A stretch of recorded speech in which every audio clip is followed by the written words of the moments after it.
My unfaithful wife was cheating on me, but she had no idea I knew everything until Couriers delivered a package to our home that destroyed our marriage.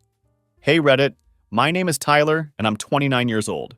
I work as a marketing coordinator here in Dallas, and up until recently, I thought my life was pretty solid from the outside looking in. I had everything figured out, or at least that's what I told myself every morning when I looked in the mirror.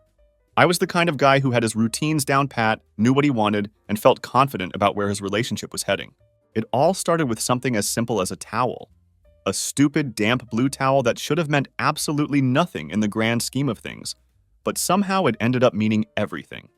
I had just come home from a business trip to Miami. Nothing crazy. Just a 3-day conference that was pretty standard for my job. I was tired, looking forward to being back in my own space, and honestly just wanted to collapse into bed next to Victoria. But when I walked into our bedroom, there it was. The towel was balled up on the floor right beside our bed, not hanging in the bathroom where she usually leaves it after her showers, and not even thrown into the laundry basket like she sometimes remembers to do when she's in a hurry. It was just sitting there on the beige carpet, maybe 6 inches from her side of the bed, like it had been dropped without a second thought. What struck me as odd was that it was still damp and actually felt warm to the touch when I picked it up. I didn't say anything that night, though. I just stood there in our bedroom, holding this towel and watching Victoria scroll through Instagram in bed.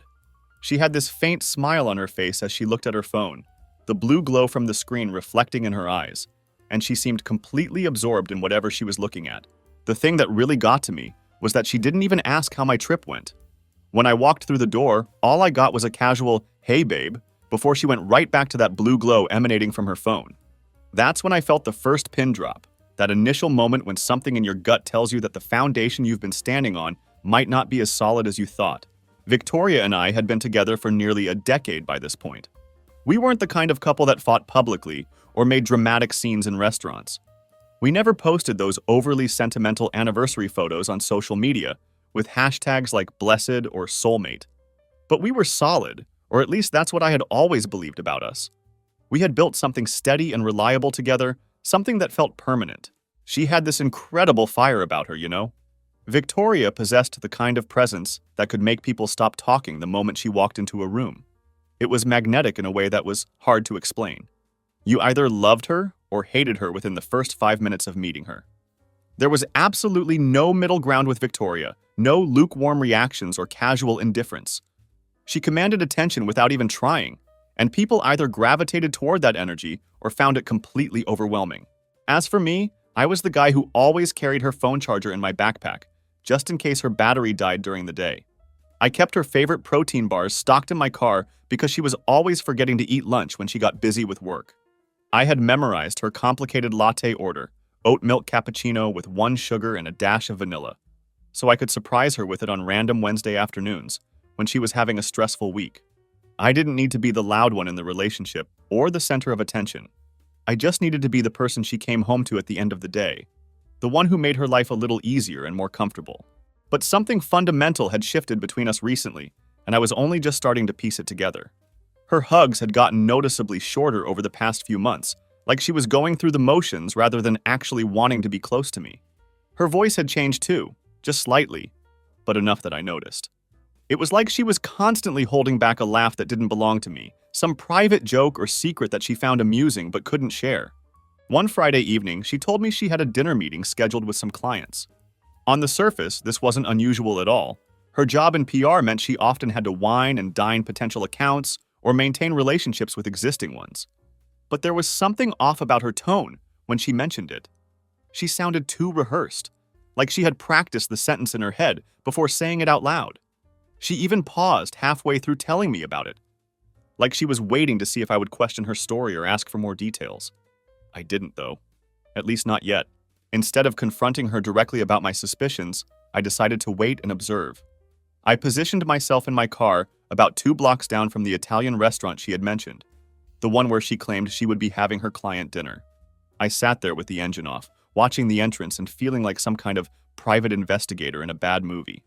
Part of me hoped I was being paranoid, that I would see her walk out with a group of business associates, laughing about quarterly projections or campaign strategies. At exactly 8:15 p.m., I watched Victoria step out of a black BMW that I had never seen before. She was wearing a dress that I recognized immediately, one that I hadn't seen her wear in at least 8 months. It was the kind of dress she used to reserve for our anniversary dinners, elegant and form-fitting, the kind that made her feel confident and beautiful. I remembered complimenting her on it the last time she wore it, telling her how stunning she looked.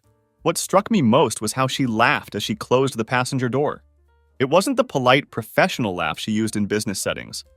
This was genuine, the kind of laugh that comes from real joy or excitement. She reached over and touched the driver's arm in a way that was intimate and familiar, and he responded by placing his hand on her lower back as they walked together. These weren't the gestures of professional colleagues meeting for the first time. Here's the thing that confirmed my worst fears. They didn't go into the restaurant at all. Instead, they turned the corner and walked directly toward the Hilton on 7th Street. I sat there in my car, hands gripping the steering wheel, watching the woman I had loved for nearly a decade disappear into a hotel with another man. I didn't follow them because, honestly, I already knew what I would find. The evidence was right there in front of me, and following them would have just been torturing myself with details I didn't need to see. The next morning, I woke up early and made Victoria her coffee exactly the way she liked it. Oat milk cappuccino, 1 sugar, dash of vanilla, the same order I had been perfecting for years. I watched her drink it while she sat at our kitchen table in her bathrobe, her hair still damp from her morning shower.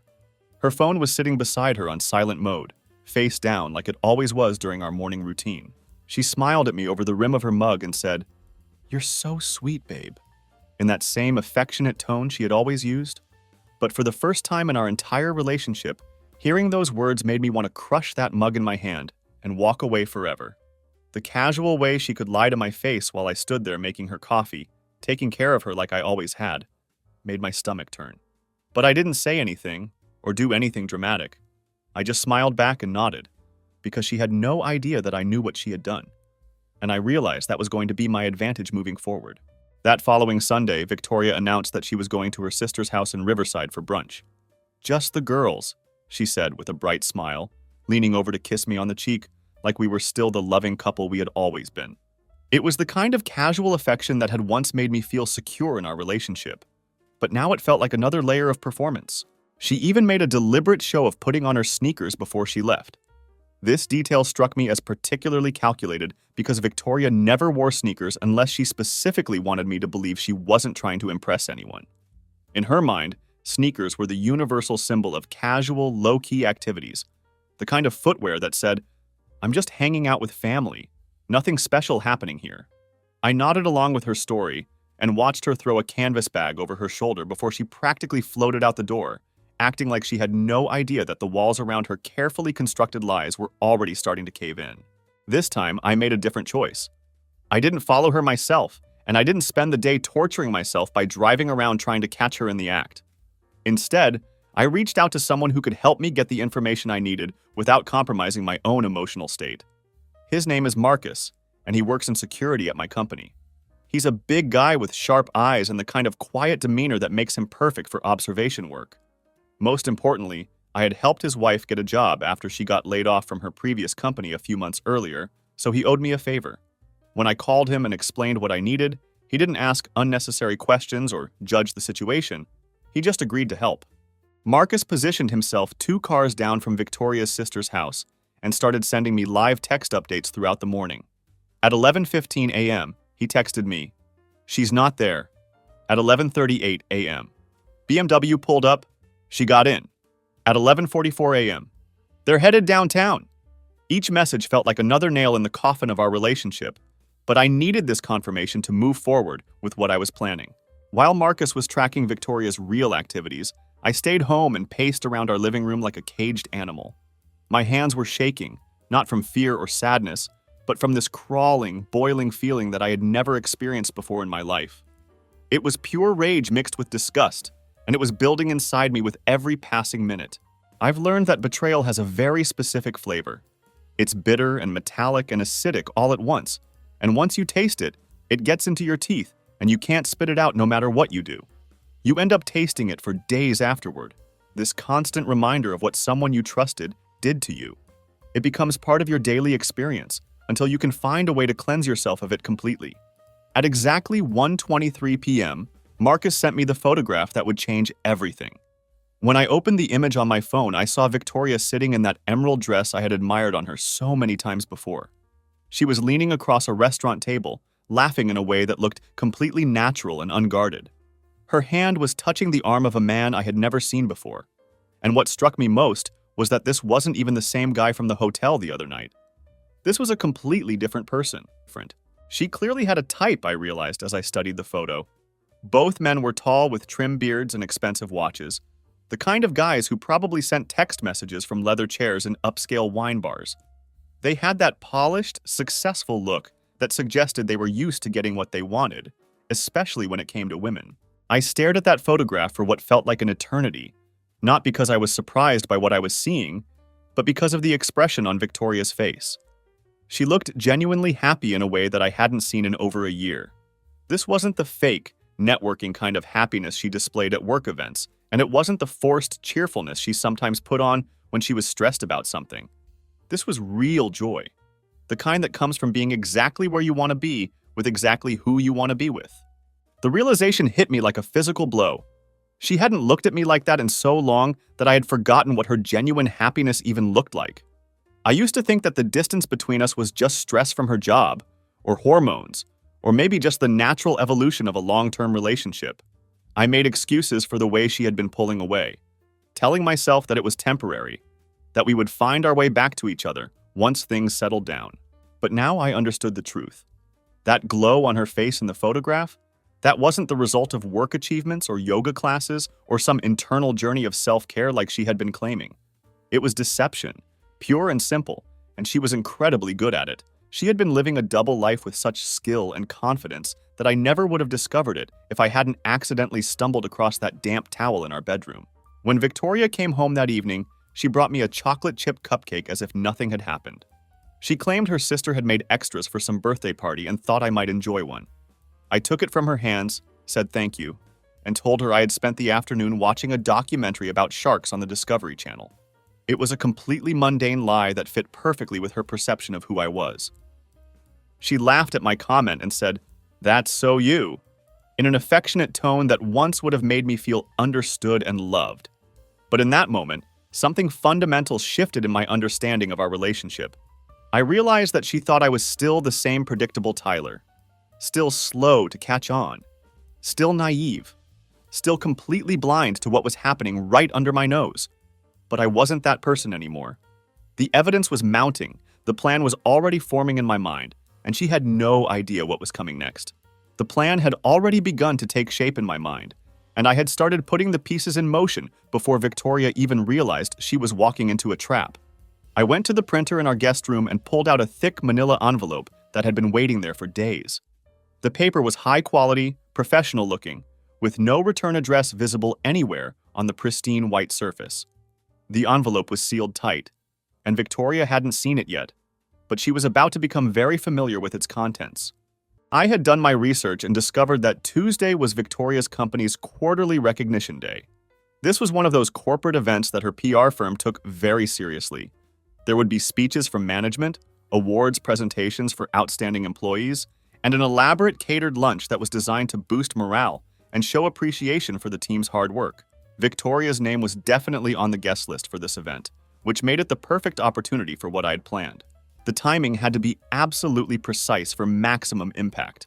I had arranged for a special delivery to arrive at exactly 2:30 p.m., right in the middle of the recognition ceremony when the office would be bustling with activity, and her coworkers would be around to witness whatever happened next. The package would be wrapped in crimson paper, a color choice that wasn't accidental. I wanted it to stand out, to be memorable, to create the kind of moment that people would talk about long after it was over. The logistics of the delivery had been carefully planned out over the course of a week. I had visited Victoria's office building during lunch hours, timing how long it took security to process visitors and deliveries.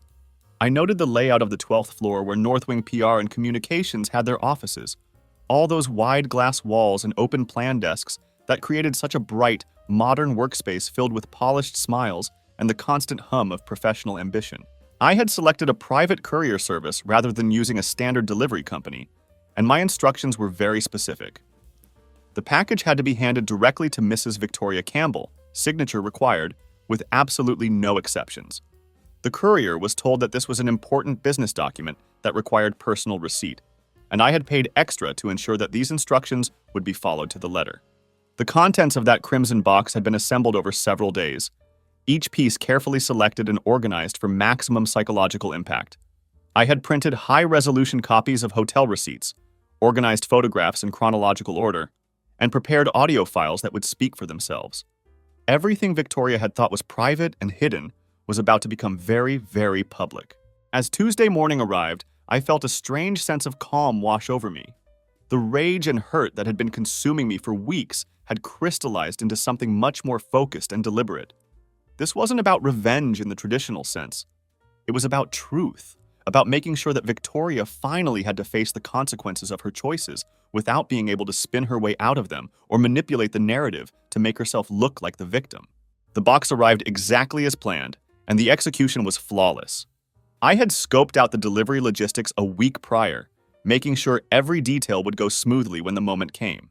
The package was sent via private courier with very specific instructions.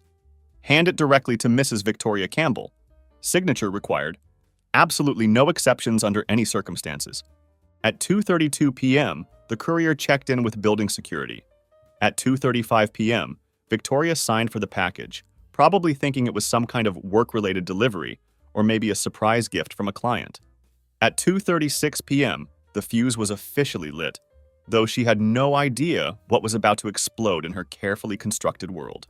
I wasn't physically there to witness what happened next, but I might as well have been, because one of her coworkers ended up filming part of the entire incident. The video was sent to me anonymously later that evening, and watching it was both satisfying and devastating at the same time. That's the thing about modern offices. Once one person smells blood in the water, everyone suddenly becomes a documentary filmmaker, eager to capture drama as it unfolds. Victoria opened the box right there at her desk, while people around her were still eating their Caesar salads and sipping sparkling water, scrolling through emails and making small talk about weekend plans. The quarterly recognition event was still in full swing, with the usual corporate atmosphere of forced enthusiasm and professional networking filling the air. When the lid came off the box, Victoria reached inside without any sense of what she was about to discover. The first items she encountered were the hotel receipts, printed in high resolution and stapled together in chronological order. These weren't just random pieces of paper. They were 4 different hotels across 4 different dates, all of them charged to her personal credit card. Each receipt told a story of deception, a paper trail of her secret life that she thought no one would ever piece together. Then came the photographs, and this is where Marcus had truly outdone himself. The images were better than I had hoped for, honestly, because they captured not just her infidelity, but her attitude about it. One photograph showed her holding hands with the BMW guy from that first night, both of them walking into the hotel lobby like they didn't have a care in the world. But my personal favorite was the shot from the Hilton hallway, where she had paused to fix her hair in the reflection of a vending machine before using the key card to enter a room that definitely wasn't registered under her name. In that particular photograph, she looked proud of herself, like a woman who thought she was winning some kind of game that only she knew the rules to. The expression on her face was one of satisfaction and confidence, as if she believed she was too clever to ever get caught, too charming to ever face consequences for her actions. At the very bottom of the box, I had placed the burner phone, a simple device with just one function that mattered. A single button press would turn on the photo gallery, and in that gallery were screenshots of her text messages, some flirty and playful, others explicitly sexual, all of them time-stamped to prove when they were sent and received. But the real masterpiece was the video file I had managed to obtain. Actually, it was just audio, but the content was devastating. The audio recording was absolutely devastating, and it captured Victoria's voice as clear as crystal, dripping with smugness and cruelty that I had never heard from her before. In the recording, she was laughing as she spoke to someone on the phone, and her words cut through me like a knife, even though I had prepared myself for the worst. "I can't believe he still has no idea," she said with genuine amusement in her voice. "Tyler's like a golden retriever, loyal, dumb, and always happy to see me. It's kind of pathetic, honestly." The casual way she delivered these words, like she was discussing the weather or commenting on a movie she had watched, made them even more brutal to hear. The recording continued with her saying, "If he ever finds out, I'll just cry and blame it on hormones, then distract him with cupcakes or something sweet. Men are so predictable when you know which buttons to push." The clip ended abruptly right after that comment, but it had captured everything I needed to hear. Apparently, she had completely forgotten that I don't actually like chocolate chip cupcakes that much. They were never really my favorite, but she had been using them as manipulation tools without even getting my preferences right.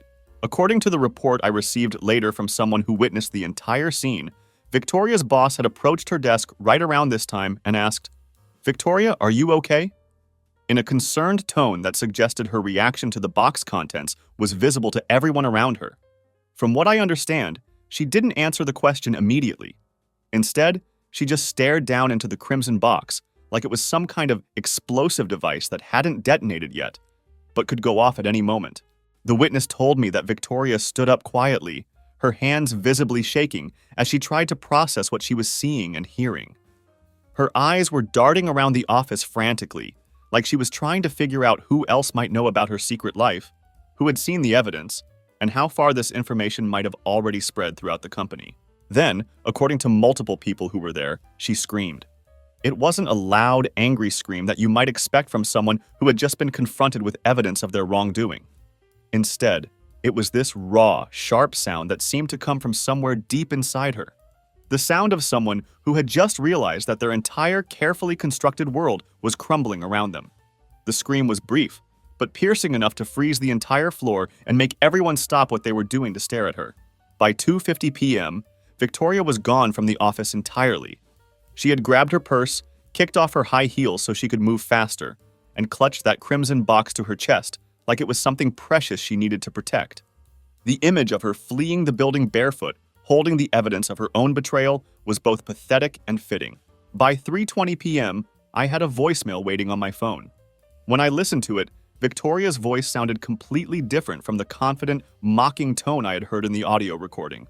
Now she sounded small and vulnerable, like someone who had just realized that the walls she thought were made of impenetrable stone were actually just mirrors that could shatter at any moment. In her voicemail, Victoria's voice cracked as she said, "Tyler, I don't know what that was. I can explain everything if you just give me a chance. Just please call me back."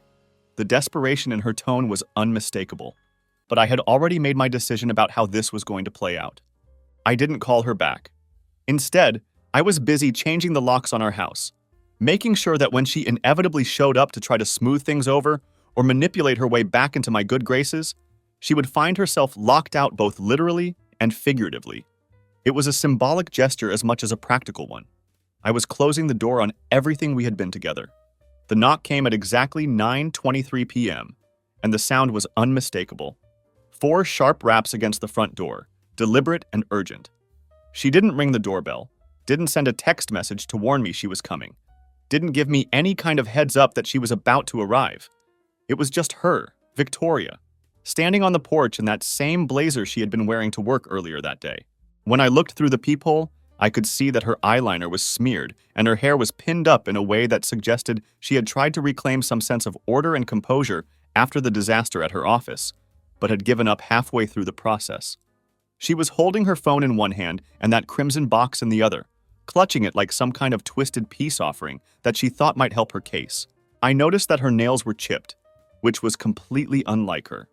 Victoria always kept her manicure perfect, but now she had clearly been biting them, something she hadn't done since her college days when she was stressed about exams. It was a tell that showed just how much this whole situation had rattled her carefully maintained facade. She knocked again, this time louder and more insistent. "Tyler," she called out through the door. "I know you're in there." Her voice had that pleading quality that she probably thought would make me feel guilty enough to let her inside so she could work her usual magic on me. I opened the door slowly and deliberately, taking my time to make it clear that I was in control of this interaction. I didn't say anything at first, just stood there in the doorway and waited for her to make the first move. Her eyes immediately began darting across my face, searching desperately for any sign of the softness or vulnerability that she was used to exploiting. But she wasn't going to find any of that tonight. "Can I come in?" she asked. And for the first time in our entire relationship, I looked her directly in the eyes and said, "No." She blinked in that stunned, entitled way that people do when the script they've rehearsed in their head suddenly stops working, and they realize they don't have a backup plan. This was clearly not how she had expected this conversation to begin. "Tyler, I don't know what that was," Victoria began, shaking the crimson box slightly as if the physical gesture would somehow emphasize her point. I have no idea who sent it, but this? She held up the box again. This isn't the whole story. You're blowing this way out of proportion. I crossed my arms and stared at her, letting the silence stretch between us for a moment before responding. Which part am I blowing out of proportion? I asked, my voice completely calm and controlled. The hotel stays? The audio recording? Or maybe the part where I'm apparently a golden retriever? That comment hit her like a physical blow. Her mouth opened as if she was about to say something, but no words came out. I could see the exact moment when she realized that I had heard every single word of that devastating audio clip, including her cruel comparisons and her casual dismissal of my intelligence and loyalty. Then she did exactly what I knew she would do. She turned the entire situation back on me, trying to make me the villain in her story. You went through my phone, she said, her voice rising with indignation. You spied on me, Tyler. That's disgusting. That's a complete violation of my privacy and my trust. I actually laughed at that accusation, not loudly, but just enough that she visibly flinched. I didn't go through your phone, Victoria, I said, keeping my tone even and matter-of-fact. I went through your lies, and you weren't exactly hiding them very well. That was the first real crack in her armor. I could see the mask starting to slip as her voice got higher and more defensive. You had someone follow me, she accused. You've been plotting and scheming, sitting on this information like some kind of psychopath. Jesus Christ, Tyler, what kind of person does that? Enough, I said quietly but firmly, cutting her off before she could continue down that path. Don't try to twist this around and make yourself the victim here. You weren't being hunted or stalked. You were being watched because you decided to parade your betrayal around town like it was some kind of trophy. You laughed at me in my own house, called me pathetic while I was fixing your broken garage door and making your morning coffee. She stepped backward like I had physically slapped her, but her expression hardened almost instantly. That's Victoria for you. She always manages to land on her feet and shift gears when one approach isn't working. She's nothing if not adaptable when it comes to manipulation. So what now? She spat, her tone becoming aggressive and confrontational. You humiliate me at work in front of all my colleagues. You change the locks like some bitter, jilted ex-boyfriend. And what? You feel powerful now? Does this make you feel like a big man? No, I said, and my response seemed to catch her off guard. I feel awake. That simple statement stopped her cold. She clearly hadn't expected that answer, and for a moment, she seemed genuinely confused about how to respond. I reached behind the door and pulled out a manila envelope that I had prepared earlier, handing it to her without ceremony or explanation. Inside the manila envelope were documents that I had spent the better part of a week preparing. There was a copy of the house deed with both our names on it, 2 notarized separation documents that I had drawn up earlier that week with the help of a lawyer, and the keys to her car. Everything was organized, legal, and final. I want you out, I said, my voice steady and unwavering. Legally, emotionally, entirely. This relationship is over, Victoria. She stared at the contents of the envelope like she couldn't quite process what she was seeing. You're not serious, she said, but her voice lacked the confidence it had carried just moments before. I've never been more serious about anything in my life, I replied. Victoria stood there on my porch, clutching both the crimson box and the manila envelope, like they were 2 pieces of a reality that she had never expected to collide. The evidence of her betrayal in one hand and the legal consequences of that betrayal in the other. For a moment, I thought she might actually try to apologize or show some genuine remorse for what she had put me through. Instead, the venom came pouring out of her. You're going to regret this, she said, her voice dropping to a low, threatening tone that I had never heard from her before. You think anyone else is going to put up with you? With your boring routines and your pathetic silence and your sad little predictable world? Her words were designed to cut deep, to make me doubt myself and question whether I was making the right decision. I cheated because I had to, she continued, her voice getting more vicious with each word. You're a vacuum, Tyler. You suck the life out of people just by existing. You make everything around you smaller and duller and more depressing. No wonder I had to find excitement somewhere else. I listened to her entire tirade without interrupting, letting her reveal exactly who she really was underneath all that charm and manipulation. When she was finished, I simply nodded and said, Then I just did you a favor. With that, I closed the door firmly in her face, turning the new deadbolt that she no longer had a key for. On the other side of the door, I expected to hear crying or pleading, maybe more shouting or threats. Instead, there was just complete silence. She didn't pound on the door, didn't beg me to reconsider, didn't try to negotiate or bargain her way back into my life. The silence stretched on for several minutes, and then I heard the sound of her footsteps moving away from the house. When I checked through the peephole a few minutes later, the porch was empty. Victoria was gone, and she had taken both boxes of evidence with her. The crimson box containing proof of her betrayal, and the manila envelope containing proof that our relationship was legally and officially over. By the time morning arrived, there was no trace of her left around the house. She had come back at some point during the night, probably with a friend's help, and collected whatever belongings she could fit in a car. She didn't ring the doorbell or knock on the door, didn't leave a note or try to have one final conversation. She just took what was hers and disappeared from my life as quietly and efficiently as possible. The first attempt to rewrite history came through my mother on a Monday morning. I was sitting in my kitchen, finally starting to breathe like a man who had been pulled out of a burning building, with rain tapping gently against the window and a cup of coffee steaming in my hands. For the first time in weeks, I was beginning to feel something resembling peace. Then the phone rang. "Tyler." My mother's voice was tentative and careful, like she was walking through a minefield. "I just got off the phone with Victoria." I didn't say anything at first, just stared at the steam rising from my coffee mug while I waited to hear what spin Victoria had decided to put on our breakup. She's very upset," Mom continued. "She says there's been a big misunderstanding between you two. She told me that you've done something impulsive and that she's worried about your mental state." There it was, the beginning of Victoria's PR campaign. She was a professional communications expert, after all, and she couldn't help but apply her skills to her personal life. Instead of admitting what she had done or accepting responsibility for the consequences of her actions, Victoria was rebranding the entire situation to make herself look like the victim of my alleged breakdown. According to the story she was now telling, I had suffered some kind of mental break that caused me to become paranoid and unstable. She claimed that I had hacked into her personal life, violated her privacy in ways she never thought possible, and staged a public meltdown at her workplace. In her version of events, she was the innocent victim of my emotional instability and my sudden, inexplicable descent into controlling and abusive behavior. What she conveniently left out of her narrative was any mention of the affairs, the hotel receipts, the recorded conversations where she called me a golden retriever, or the fact that she had been manipulating me with cupcakes while laughing about my stupidity with other men. She didn't mention that I had been fixing her broken garage door while she was on the phone, mocking my loyalty and devotion. I asked my mother a single direct question. "Did she tell you why I kicked her out of the house?" There was a long pause, followed by a soft, hesitant no. I told my mother that I would email her everything, all the evidence, all the documentation, all the proof of what Victoria had actually done, and that she could judge the situation for herself based on facts rather than Victoria's carefully crafted sob story. I didn't yell or curse or try to defend myself emotionally. I simply said I would send her a PDF file and let the evidence speak for itself. But Victoria wasn't satisfied with just trying to turn my own family against me. She expanded her campaign by calling my best friend Connor, using the same script she had used with my mother.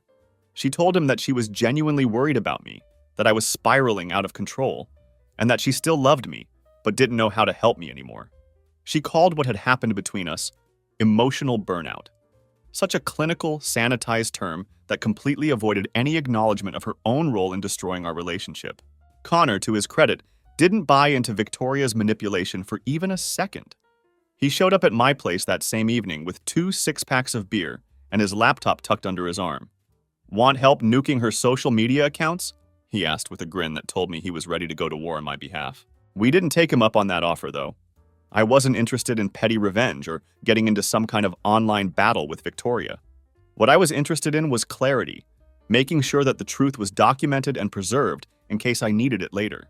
I had learned that Victoria was willing to lie to anyone, including my own family, to protect her image and avoid consequences for her actions.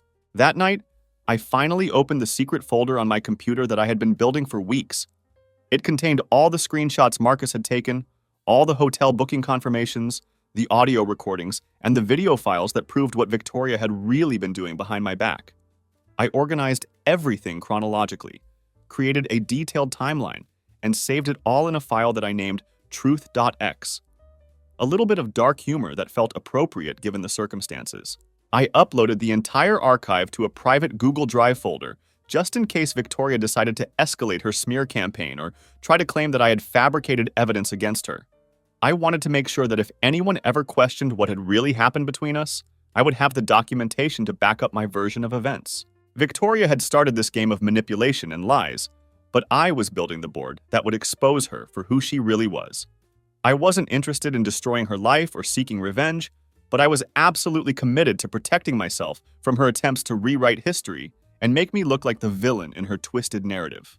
Then something completely unexpected happened that changed everything. An email appeared in my inbox from an anonymous sender with no subject line. Inside was a single sentence that made my blood run cold. "She's done this before." Attached to that brief message was a forwarded thread of text messages and emails, old ones from 5 years ago that involved a different man in a different city, but showed exactly the same pattern of behavior that I had just experienced. The same charm, the same lies, the same casual cruelty toward the men she was deceiving, the same methodical manipulation, and the same complete lack of remorse when she was caught. As I read through the forwarded messages, I realized with growing horror that Victoria hadn't just cheated on me. I was simply part of a cycle, another name on a list of men who had thought they were special, who had believed they were the only one she truly loved. The betrayal I had experienced wasn't a moment of weakness or a mistake made during a rough patch in our relationship. It was a pattern, a routine, a well-practiced system that she had refined over years of deceiving different men in different cities.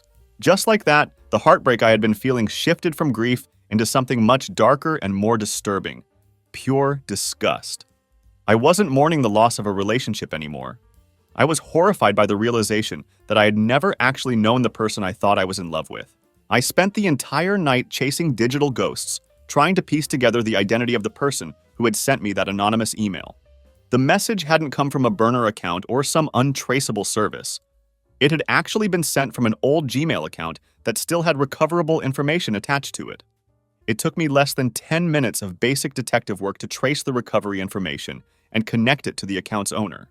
The account belonged to David Holloway, a freelance graphic designer based out of Tampa, Florida. I found his LinkedIn profile, browsed through his professional portfolio, and then discovered something that made my stomach drop. There was a photograph buried in his social media history that showed Victoria smiling beside him at what appeared to be a wine festival, sometime in 2020. In the picture, her hand was resting on his chest in a gesture that was unmistakably intimate and romantic, and she was wearing the same white sundress that she had told me she lost during a girls' trip that summer. I stared at that photograph for over an hour, not because I was surprised by what I was seeing, but because it was the first time I truly understood just how well-practiced and methodical Victoria's deception really was. This wasn't impulsive cheating or a marriage that was slowly falling apart due to neglect or incompatibility. This was a carefully orchestrated routine that she had been running for years. I decided to reach out to David directly. I sent him a short, straightforward message. She did it to me, too. "Want to talk?" His response came back within 15 minutes, which told me that he had been waiting for someone like me to contact him, probably for years. We ended up speaking over Zoom for 3 hours straight. Neither of us turned on our cameras. We just sat in the darkness of our respective homes, sharing our stories in voices that were low, tired, and familiar in that wounded way that only comes from being betrayed by someone you trusted completely. David told me that he had met Victoria at a PR conference in Boston several years earlier. She had introduced herself as single, claiming that she was between relationships and tired of the dating scene in Dallas. They began a long-distance relationship that lasted for an entire year, during which she visited Tampa 6 different times. She talked constantly about being exhausted by her life in Texas and how she was seriously considering relocating to Florida to start fresh. They even talked about moving in together. And David had spent weekends looking at condos that would be suitable for both of them. He was making concrete plans for their future together, believing that he was building something real and permanent with someone who genuinely cared about him. Then one night, without any warning or explanation, Victoria simply vanished from his life. She blocked his phone number, deleted him from all her social media accounts, and ghosted him so completely that it was like their entire relationship had never existed. 4 months later, David discovered the truth in the most painful way possible. He saw Victoria tagged in a Facebook album titled Victoria and Tyler's 6th Anniversary Celebration. There she was, smiling and laughing in photographs that had clearly been taken around the same time she was telling him she was single and available. She had gone right back to me without missing a beat, wearing the necklace that David had bought her for her birthday, while celebrating our relationship milestone as if nothing had happened. "She lied so smoothly, man," David said, his voice heavy with the weight of remembered betrayal. It was like watching someone perform a role that they had rehearsed 1,000 times before. And the scary part is, I think she actually believed her own performance while she was giving it. She wasn't just lying to me, she was living in the lie so completely that it felt real to her in those moments. I told David about the hotel receipts, the crimson box delivery to Victoria's office, and the voicemail she had left me afterward. He let out a low whistle of appreciation mixed with sympathy. "You got farther than I did," he admitted. I never even got a goodbye from her, let alone any kind of explanation or closure. She just erased me from her life like I had never existed at all. Before we ended our call, David and I agreed on something that felt profoundly important. Victoria didn't actually love people in the way that normal, healthy individuals do. Instead, she collected them like trophies or accessories. Each man in her life served as a mirror that she could stand in front of, admiring herself and feeding off the validation and attention we provided. She would use each relationship to reflect back the image of herself that she wanted to see. Desirable, charming, irresistible, until eventually the glass would crack under the weight of her lies and manipulation. Then, she would simply find another mirror to replace it. After we disconnected, I sat alone in my living room in the dark, feeling the weight of this new understanding settle over me. The air in the room felt heavy, like all the lies Victoria had ever told were still hanging there in the space between the walls, invisible but somehow suffocating. I looked around at what had been our home together. The artwork she had chosen because it matched her aesthetic. The expensive couch she had insisted we needed to project the right image. The decorative rug we had bought during that romantic weekend trip to Savannah where she had cried when I told her I wasn't ready to have children yet. Every single piece of furniture, every decoration, every carefully curated detail felt like a trophy that represented her ability to manipulate and control the narrative of our relationship. The house had never really been ours. It had been hers. A monument to her skill at creating an illusion of domestic happiness while she was actually living a completely different life. I realized that even that moment in Savannah when she cried about wanting children had probably been calculated, designed to make me feel guilty and responsible for her unhappiness, when in reality she was probably already involved with other men who she thought might be better prospects for the future she was trying to build. So I made a decision that surprised even me.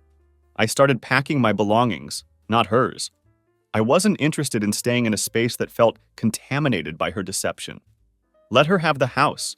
Let her keep all the material things she had accumulated during our relationship. Let her try to explain to her friends why there was suddenly an empty closet where my clothes used to be, and let her walk through the echo of what we used to be while she tried to figure out her next move. I wasn't running away from the situation.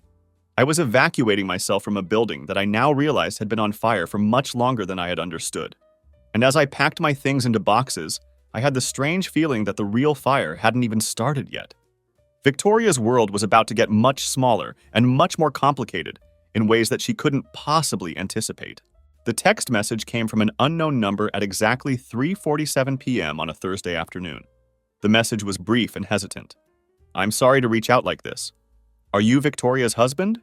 It was signed simply Nina, with no last name or additional context, which immediately put me on alert. I stared at the message for a full minute, trying to figure out who this person might be and how they had gotten my phone number. Finally, I typed back a short response. "Not anymore?" What came back was a wall of text that made my blood run cold. Nina introduced herself properly this time. Nina Torres, 26 years old, living in Orlando. She explained that she had met Victoria through a friend of a friend, though she was deliberately vague about the specific circumstances of their introduction. What wasn't vague at all was the fact that Nina had been dating a man named Reed for several months, and she had recently discovered some disturbing information about how that relationship had actually begun.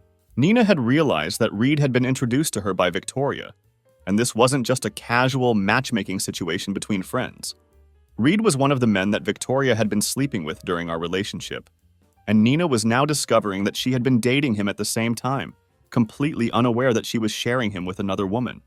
"I didn't know," Nina wrote, and I could feel the desperation and shame in her words, even through the text message format.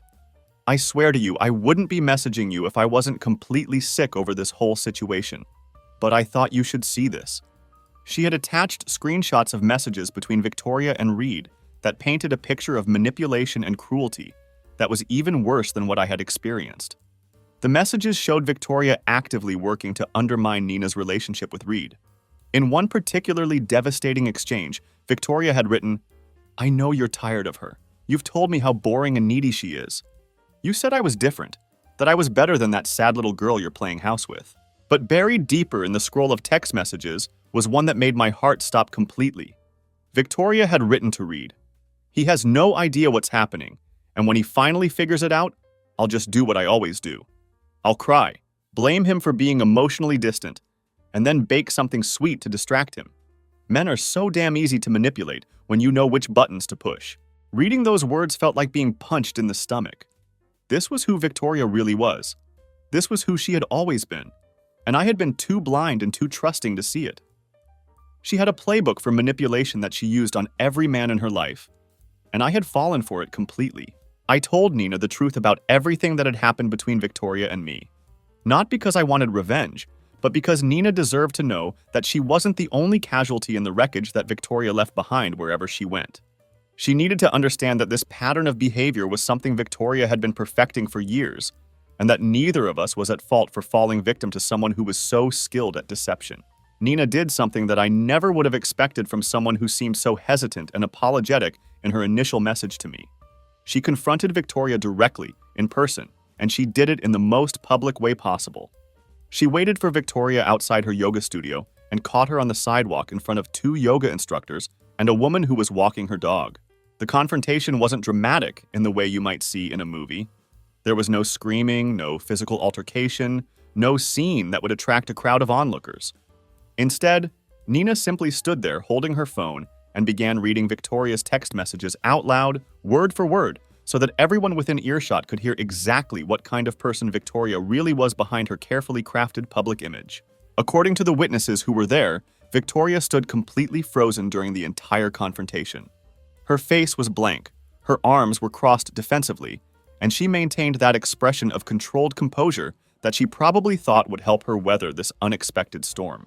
Even when faced with her own words being read back to her in public, Victoria acted like she could still find a way to spin her way out of the situation or convince people that Nina was the one who was unstable. When Nina finished reading the messages, she dropped her phone at Victoria's feet and delivered what may have been the perfect summary of Victoria's entire personality. "You're not misunderstood. You're just toxic." Victoria didn't respond to Nina's accusation, didn't try to defend herself, or offer any kind of explanation for her behavior. She simply turned around and walked away from the confrontation, as if nothing significant had just happened. But the ripple effects of that moment were very real and very immediate. Someone had recorded the entire incident on their phone, and that video found its way to a local gossip account on Instagram later that same evening. The video was posted without any names or identifying tags, just a simple title that read, "When you catch the spider at its own web." The lack of specific details didn't matter, though, because the content spoke for itself. The comments on that video lit up immediately. People began sharing their own stories about encounters with women who fit Victoria's profile, and others started speculating about who the people in the video might be. The post gained traction quickly, and within hours it had been shared across multiple platforms and social media accounts. Victoria's world, the carefully controlled environment where she had always been able to manage perceptions and manipulate narratives through her charm and professional skills, started to shrink significantly. The power she had wielded for so long, her ability to make people believe whatever version of events suited her needs, was beginning to crumble in a very public way. She called me that night, probably hoping that I would be willing to help her manage this crisis, or at least provide some kind of emotional support during what was clearly becoming a very difficult situation for her. She didn't leave a voicemail, but she did send me a text message that revealed exactly how she was processing what had happened. The text message Victoria sent me that night was dripping with the kind of venom that only comes out when someone's carefully constructed facade finally crumbles completely. "You think this is going to break me?" she wrote. "You think you're some kind of hero in this situation? You're pathetic, Tyler. I made you interesting. Without me, you're nothing." I didn't respond to her message, but I did take a screenshot of it and added it to my growing collection of evidence. Her words revealed exactly who she really was underneath all the charm and manipulation, someone who believed that other people only existed to serve her needs and reflect her desired image back to her. The professional consequences of the yoga studio incident and the viral video didn't take long to manifest. By Wednesday of that week, whispers in Victoria's workplace had turned into formal emails, and those emails had escalated into closed-door meetings with human resources and senior management. Her company, Capstone PR, the sleek boutique firm that she had once bragged was built on trust, authenticity, and impeccable taste, made the decision to put her on indefinite leave. The official HR letter was cold and corporate in its language. Pending investigation into inappropriate conduct involving clients and colleagues, we are requesting that you step away from all public-facing responsibilities, effective immediately. The translation of that corporate speak was brutally simple. You've embarrassed us, Victoria. You've become a liability to our reputation and our client relationships. You need to disappear from our professional world until this scandal blows over, if it ever does. Victoria tried to manage the optics of her professional downfall, of course. On her social media accounts, she posted a carefully crafted story about taking a break from work to focus on mental health and personal renewal. The post featured a perfectly staged boomerang video of a matcha latte sitting next to a book about mindfulness and self-discovery, with a caption about taking time to reconnect with my authentic self. But the comments section of that post told a very different story. People weren't buying her attempt to rebrand her professional suspension as a voluntary wellness retreat. Someone had already dropped the office delivery story in the replies, not mentioning any names but providing enough specific details that people could connect the dots. One woman wrote what would become the comment that really sealed Victoria's fate. "Oh, is this the same Victoria who had the Crimson Box moment at Capstone PR?" That phrase, the Crimson Box moment, began to take on a life of its own. It started trending in local social media circles and eventually became a piece of office slang that people used to describe someone getting caught in a dramatic lie. Meanwhile, I had completed my move to a new apartment. It was a smaller place, nothing fancy or impressive, but it had clean walls, a quiet neighborhood, and most importantly, a sense of peace that I hadn't felt in months. There were no memories trapped in the walls, no carefully curated decorations chosen to project a certain image, no remnants of a relationship that had been built on lies and manipulation. But Victoria wasn't finished trying to control the narrative, and she certainly wasn't ready to accept that her actions had consequences she couldn't charm her way out of. What she did next crossed a line that I never thought she would dare to approach. Victoria showed up at my new apartment, somehow having tracked down my address despite the fact that I had deliberately kept my new living situation private. She knocked on my door like she still lived there, with the kind of confident rhythm that suggested she expected to be welcomed inside without question. When I opened the door, Victoria was crying. And these appeared to be real tears this time, or at least they were much better acted than her usual performances. Her eyes were red and puffy, her makeup was smeared, and she had that vulnerable, broken look that she knew I had always been susceptible to in the past. "I lost my job, Tyler," she said, her voice cracking with what sounded like genuine desperation. I didn't respond, just stood there looking at her and waiting to see what angle she was going to take with this latest manipulation attempt. She sniffed, wiped her eyes with the back of her hand, and took a step closer to me. "I messed up, okay? I know I did something terrible, but you didn't have to completely destroy my entire life over it." Then she pulled something from her purse that I wasn't expecting. I thought it might be a letter, maybe an apology that she had written, or perhaps some kind of emotional plea that she had practiced in advance. Instead, it was a legal document, a character reference request that she wanted me to sign. Apparently, one of the men she had been involved with, Reed, the same one that Nina had been dating, was threatening legal action against Victoria. He was claiming emotional damages, fraud, and professional sabotage, and Victoria was potentially facing a lawsuit that could destroy what remained of her financial stability and professional reputation. She was being sued by someone whose life she had deliberately tried to wreck, and now she had the audacity to come to me, the person she had betrayed and humiliated, asking for help. The character reference document was supposed to vouch for her behavior as a partner and confirm that she had never engaged in manipulative or deceptive practices during our relationship. "You need me," she said, her lower lip trembling in that way that she had perfected over the years. "You always told me that I was part of you, that we were connected in a way that couldn't be broken." I stared at the legal document in my hands, then looked back at her face, taking in the desperation and the calculated vulnerability that she was performing for my benefit. This was Victoria, at her most dangerous, cornered, desperate, and willing to use every emotional weapon in her arsenal to get what she needed. "You were the part I've already cut out," I told her, my voice completely steady and emotionless. For the second time in our relationship, I closed the door in her face. But this time, Victoria didn't leave quietly or with any dignity intact.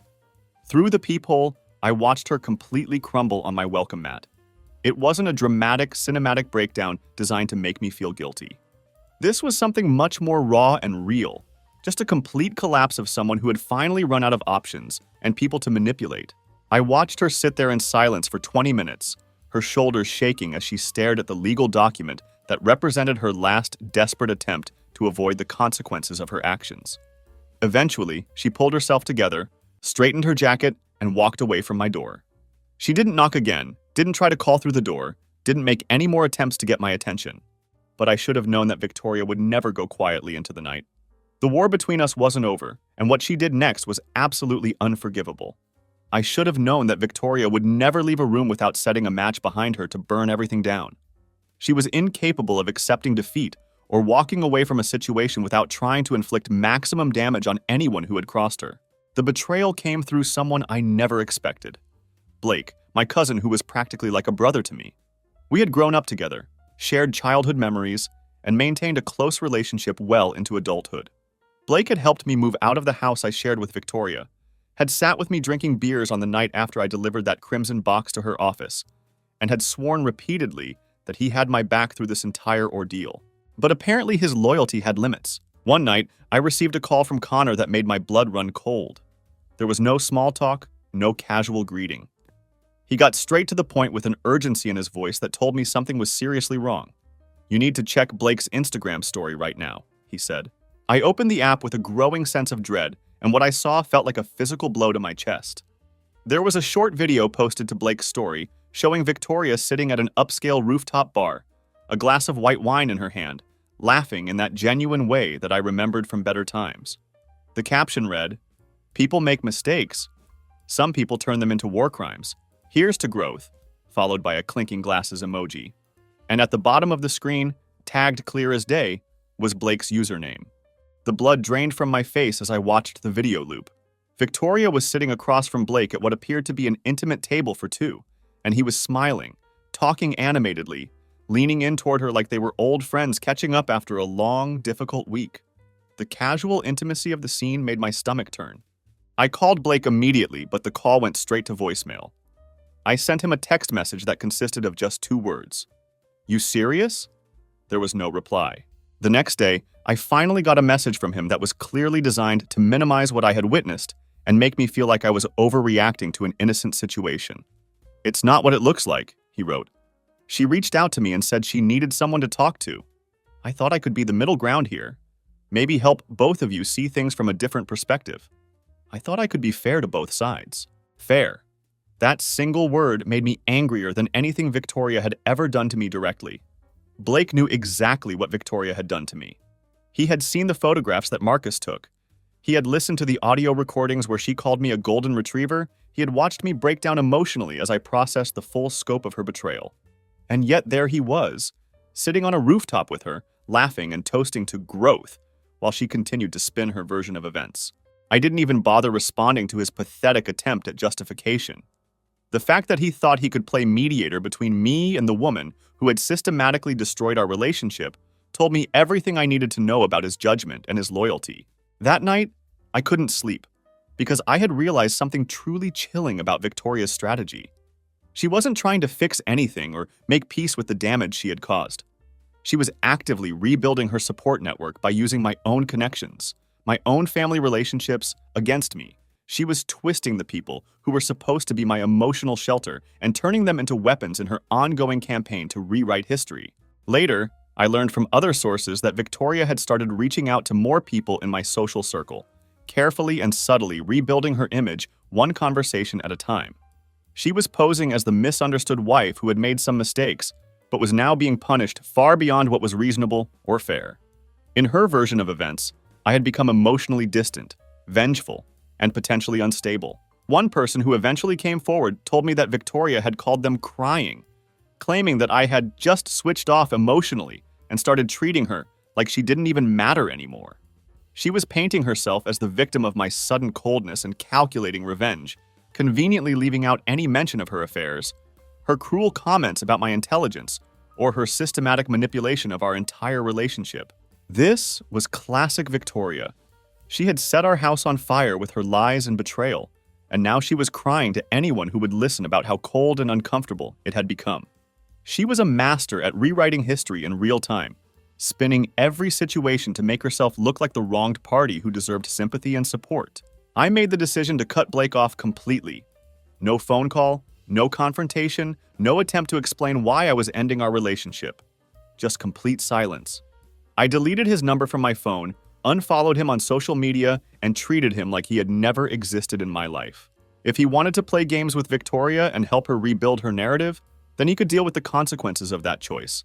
That's when I started noticing other changes in my social circle. People who used to check in on me regularly suddenly stopped calling. Direct messages that I sent were left unanswered. Friends who had previously been supportive and understanding seemed to be pulling away from me without explanation. Victoria was systematically poisoning the well of my relationships, quietly and skillfully turning people against me by positioning herself as the victim of my alleged emotional abuse and vindictive behavior. She was using her professional skills in public relations and communications to manage the narrative around our breakup, just like she would handle a crisis for one of her corporate clients. But what Victoria didn't realize was that I had already started building my own narrative, and hers was about to collapse in a very public and very permanent way. While she was busy trying to control the story through whispered phone calls and carefully staged social media posts, I was preparing something much more comprehensive and much more devastating. Her downfall wasn't going to begin in a courtroom or through some dramatic confrontation that she could spin in her favor. Instead, it was going to start in the most mundane place possible, a comment section beneath one of her own social media posts. She had gotten so confident in her ability to control the narrative that she had forgotten how quickly the internet can turn against someone when the truth finally comes to light. The beginning of the end came when Victoria posted a filtered photograph of herself at a beach, looking contemplative and serene. The caption read, "Healing isn't linear. Grateful for the lessons, even the hard ones." It was exactly the kind of post that her remaining supporters would rally around, offering encouragement and praising her strength in the face of adversity. But the internet had other plans for Victoria's carefully curated image. The comment section beneath Victoria's beach photo started out exactly as she had expected. The initial responses were the usual mix of enablers and vague sympathy from people who only knew her curated public image. "So proud of you," with 2 heart emojis. "You're so strong, Victoria. People don't understand your journey." These were the supportive voices that she was counting on to help rebuild her reputation and reinforce her victim narrative. But then something unexpected happened. Someone with an anonymous account and no profile picture replied to the thread, "Your journey includes lying to 4 different men and cheating on your husband while pretending to be a victim. Let's not forget the fake crying performance in yoga class." At first, the comment didn't get much attention. No likes, no replies, just sitting there like a small bomb that hadn't exploded yet. But then, 3 people liked it, then 30, and suddenly the floodgates opened completely. More anonymous accounts appeared, armed with screenshots, tagged users, and detailed stories about Victoria's behavior. A woman named Tasha posted her own story, calling Victoria a manipulative PR snake and revealing that Victoria had once tried to pin the blame for a failed pitch campaign on her while secretly sleeping with the client behind everyone's backs. This wasn't just about personal relationships anymore. Victoria's professional misconduct was being exposed in real time. A former intern at her company wrote a damning comment that perfectly captured Victoria's philosophy. She told me once that truth is negotiable, but perception isn't.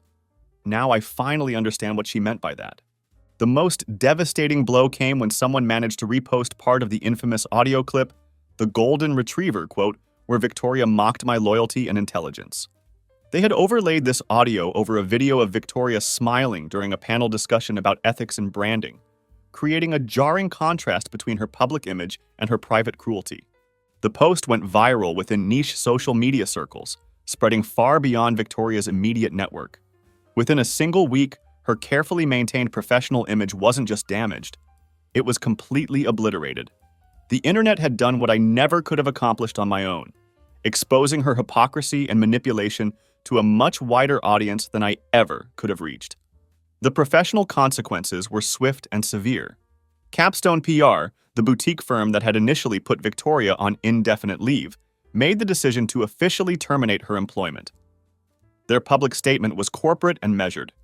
"We are committed to accountability, transparency, and upholding standards that reflect the trust our clients place in us." They didn't mention Victoria's name directly in the statement, but everyone who had been following the story knew exactly who they were talking about. The firm had decided that she was too much of a liability to keep on their roster, even in a reduced capacity. Victoria's response to this digital avalanche was exactly what you would expect from someone who had spent years controlling narratives and managing public perception. She took down her personal website, disabled comments on all her social media accounts, and turned her Instagram profile to private mode. The house that we had once shared was listed for sale a few days later, with the price reduced significantly and all the staging photos carefully edited to remove any trace of our life together. The final unraveling was still to come, though. Victoria had one more desperate attempt to salvage something from the wreckage of her reputation, and it involved reaching out to the one person who had been consistently loyal to me throughout this entire ordeal. The final unraveling began when Victoria reached out to Connor, my best friend who had stood by me throughout this entire ordeal. She called him at his workplace during business hours and left a voicemail that was clearly designed to sound vulnerable and confused. In the message, she said she needed a male perspective on what had happened between us, and that she just wanted to understand how things had gone so terribly wrong. This was vintage Victoria. She always needed someone to explain the damage to her, to help her process the consequences of her actions as if they were mysterious forces beyond her control. She never truly owned her mistakes or accepted responsibility for the pain she caused. Instead, she constantly sought out people who could help her craft a narrative that would minimize her culpability and maximize her victim status. Victoria had probably assumed that Connor, being a man, might be more sympathetic to her situation, or at least willing to provide her with insights that could help her figure out how to repair her shattered reputation.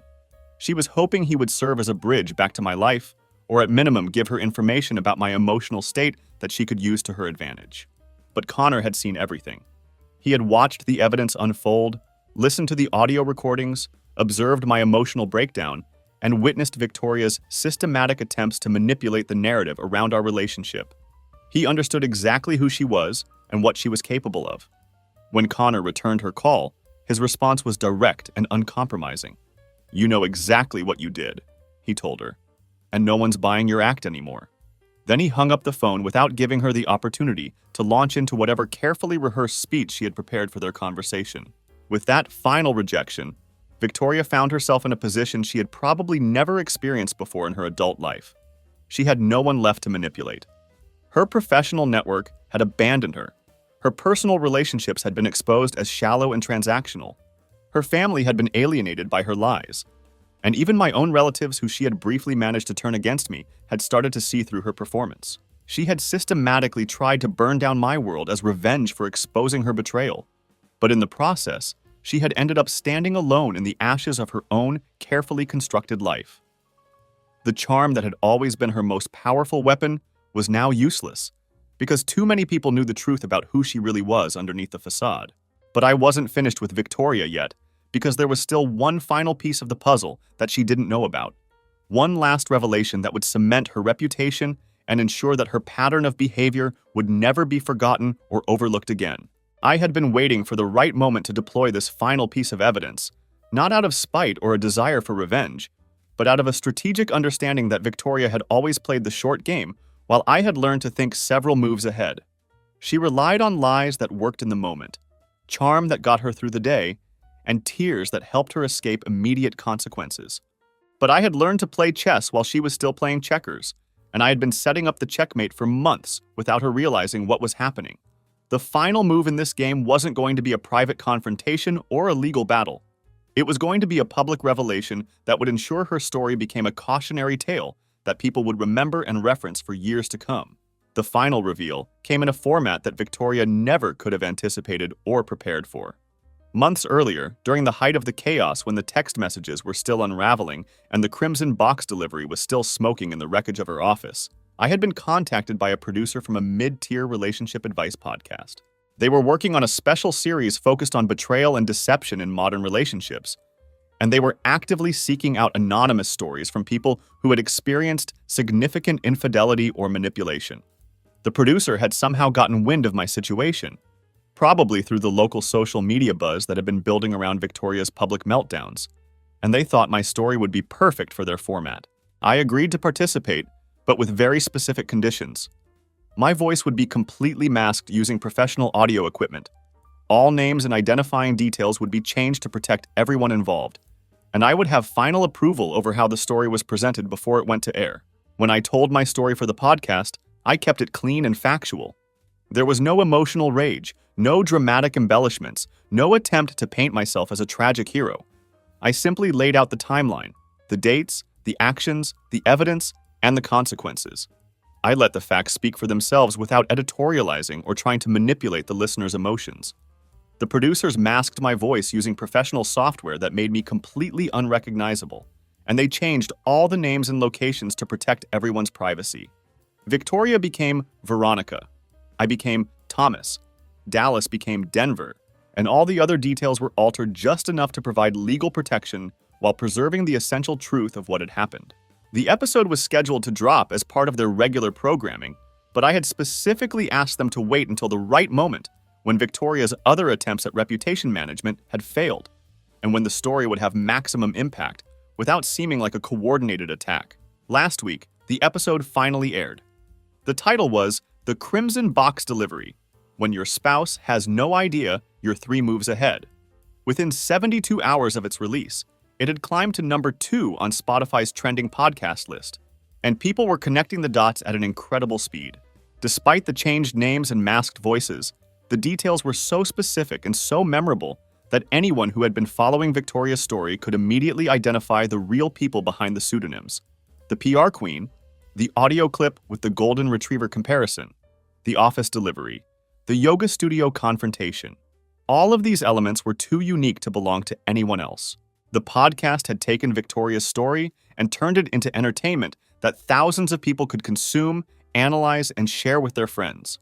Her personal drama had become a case study in manipulation and betrayal that people were discussing in coffee shops, sharing on social media, and referencing in their own conversations about toxic relationships. Now Victoria couldn't control the narrative anymore because she couldn't deny that the story was about her without also confirming all the details that made her look terrible.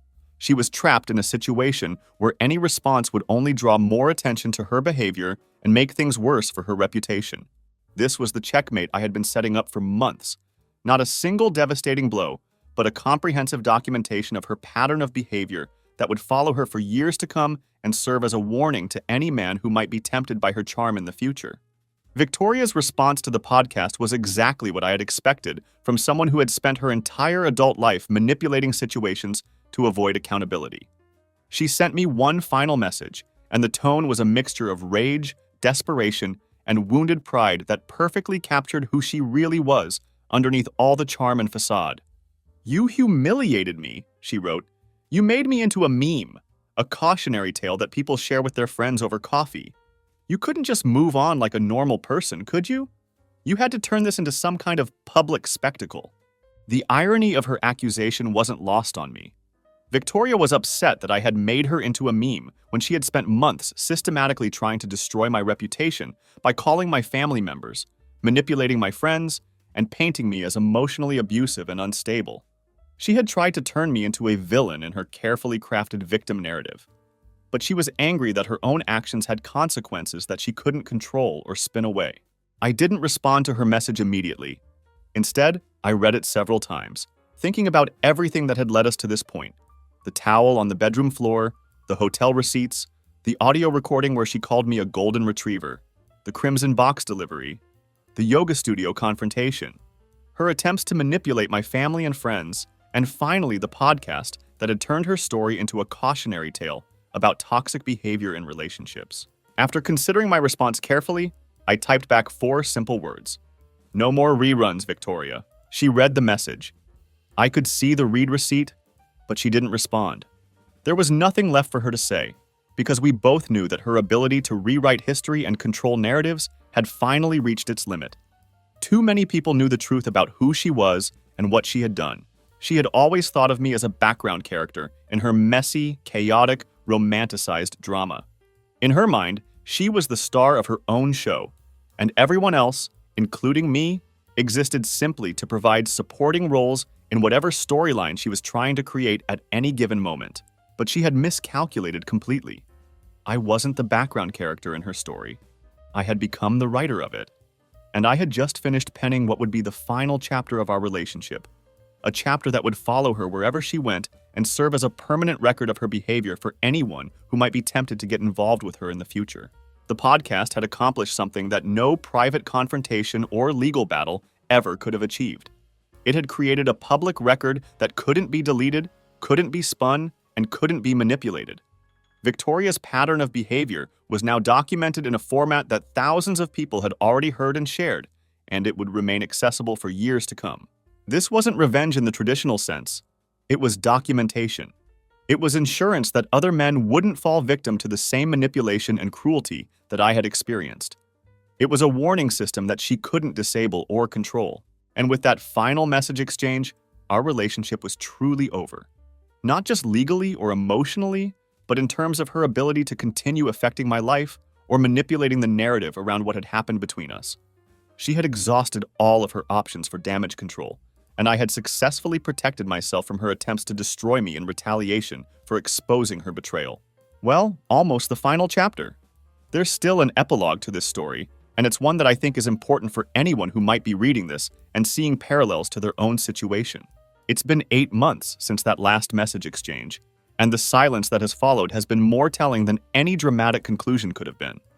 There have been no headlines about Victoria, no updates on her situation, no more surprises or attempts at manipulation. Just stillness, which is exactly what I needed to begin the process of truly moving on with my life. I've moved twice since leaving the house that we shared. The first apartment was just a temporary escape, a place to catch my breath and figure out what I wanted my life to look like without Victoria in it. The second place, where I live now, feels right in a way that I haven't experienced in years. It's modest, with clean lines and good natural light streaming through the windows. Most importantly, there are no memories trapped in these walls, no echoes of arguments or lies or manipulation. I don't flinch anymore when my phone buzzes with a notification.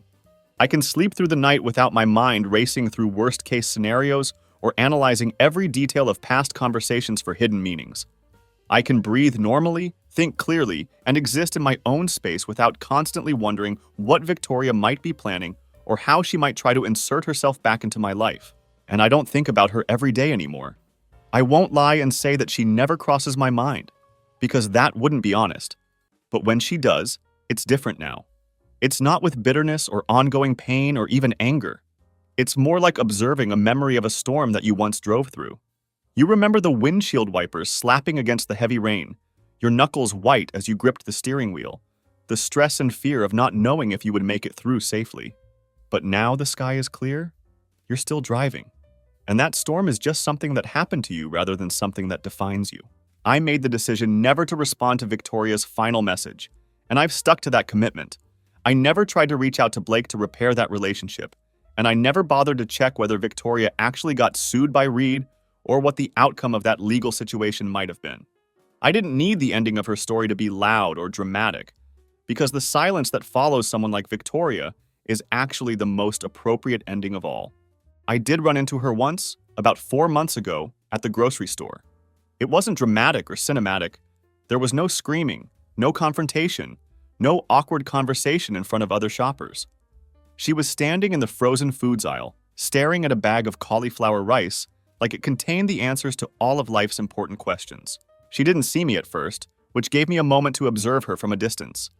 She looked smaller somehow, less vibrant than I remembered. The confident energy that had always surrounded her was gone, replaced by something that seemed more like defeat or exhaustion. When she finally did notice me, when her eyes lifted from the freezer case and locked onto mine, there was no performance, no tears, no attempt at manipulation, just emptiness. We looked at each other for maybe 5 seconds, and then she looked away first and walked off toward another section of the store like we were complete strangers who had never shared a decade of our lives together. And that's exactly what we are now, strangers. Sometimes people ask me if I'll ever trust again. if I'll ever let someone get close enough to hurt me the way Victoria did. These are usually well-meaning friends or family members who are concerned about my emotional well-being and want to make sure I'm not shutting myself off from the possibility of genuine love and connection in the future. When they ask these questions, I tell them this: I'm not afraid of love anymore. What I've learned to be afraid of is loving someone who wears love like a costume, someone who treats genuine emotion as a tool for manipulation, rather than as the foundation for building something real and lasting together. The experience with Victoria taught me that you can't save someone from who they truly are at their core. You can't love someone enough to change their fundamental nature or fix the broken parts of their personality that drive them to hurt other people. You can only save yourself from drowning alongside them when they inevitably self-destruct. What I've discovered about myself through this entire ordeal is that I have much stronger instincts than I ever gave myself credit for. That damp towel on the bedroom floor, the way Victoria's voice changed when she lied about her dinner meeting, the feeling in my gut that something fundamental had shifted in our relationship. All of these were accurate warning signs that I initially doubted or dismissed because I wanted to believe the best about someone I loved. Moving forward, I'm going to trust those instincts instead of talking myself out of them. I'm not going to spend months collecting evidence to prove what I already know in my heart, and I'm not going to give someone multiple chances to explain away behavior that clearly demonstrates who they really are underneath their public persona. So this is my final post about Victoria, my final reflection on what we had and what it meant and how it ended. No more stories, no more analysis, no more sharing pieces of her memory or our relationship with strangers on the internet. She doesn't live in my thoughts anymore, and she certainly doesn't deserve to occupy any more of my time or emotional energy. And to anyone who might be reading this, anyone who is currently standing in the middle of confusion and doubt, anyone who is suspecting, questioning, or aching silently while they try to figure out if their partner is being honest with them, you already know the answer. You don't need more proof, more evidence, more confirmation of what your instincts are telling you. What you need is peace. Walk away. Even if your legs shake when you try to leave. Even if your voice cracks when you try to explain your decision. Even if part of you still loves them and wants to believe they can change. Walk away anyway. You'll survive the heartbreak, the loneliness, the doubt about whether you made the right choice.